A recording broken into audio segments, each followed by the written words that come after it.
শ্রীলঙ্কার মতো গণভবন গণমানুষের ভবন হিসাবে হবে ইনশাআল্লাহ। এই গণভবন মানে কি? এটা জনগণের ভবন, অন্য কোনো জালেমের এবং খুনিদের ভবন এটা নয়। গণভবন হিসেবে আমরা দেখতে চাই। আশা করি ইনশাআল্লাহ জালেমকে হটিয়ে ওই গণভবনে জনগণ থাকবে, জনগণ উঠবে ইনশাআল্লাহ। সেই সময় আসতেছে। আল্লাহ আমাকে আমাদের সবাইকে উলামায়ে কেরামকে সম্পৃক্ত করে প্রত্যেকটা মাজলুম মানুষকে একত্রিত করে এই জালেমের বিরুদ্ধে আন্দোলন করার তৌফিক আল্লাহ পাক আমাকে এবং আমাদের সবাইকে দান করেন। আল্লাহ আমাদের সবাইকে কবুল করে নেন। আল্লাহুম্মা আমিন।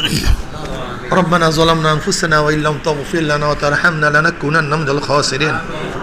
ربنا آتنا في الدنيا حسنة وفي الآخرة حسنة وقنا عذاب النار. اللهم